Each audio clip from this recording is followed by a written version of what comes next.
Okay, we're here at the TrackerSled, and we've made some further improvements that I'd like to show you. The first are these DC optimizers that were installed for the pilot specifically. These are unlikely to be required in a full-scale installation of TrackerSleds. But the interest here in the DC optimizers is to be able to understand exactly how much energy each individual module is contributing. Below here is a mock-up of a test that we'd like to make this winter in particular about covering the top half, if you will, of the pontoon with a reflective vinyl, to see if that makes a substantial difference in terms of the backside absorption of solar energy.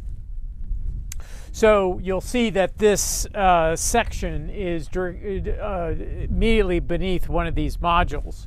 So with these DC optimizers, we'll be able to tell the difference, say, between a module's contribution on the other side of the pontoon with this one specifically. We'll also look at a completely specular vinyl like this, and then another one that's more matte and more diffuse in terms of its ability to bounce light up to the back side of these bifacial panels. Now, the other thing about the DC optimizers I would like to point out is the fact that one of the difficulties in a module again, each one of these is 72 individual cells. And all of these are connected in series. All the 72 cells are connected in series to produce that voltage.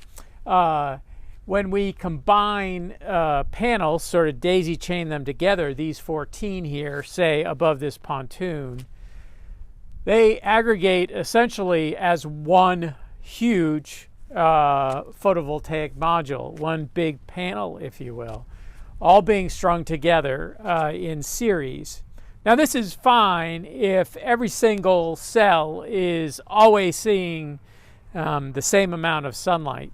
But if we have conditions where a module is shaded, either by a passing cloud, a bird landing on it, whatever, it tends to defeat the capabilities of all the rest of the panels in that string, right? You have cells that make up modules or panels, and those panels make up strings.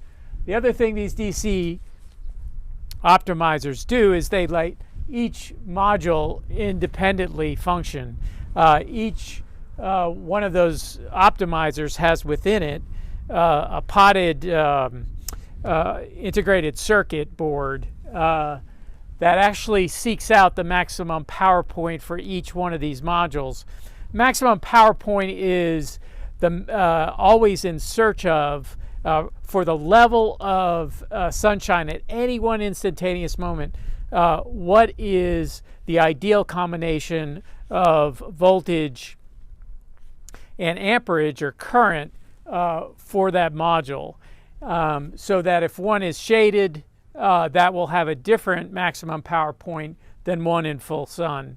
So again, these are dubious probably for a full scale, 12-acre installation at their current prices right now. Eventually these will be integrated in modules, certainly, but our interest right now is in using these to be able to do testing in this upcoming winter.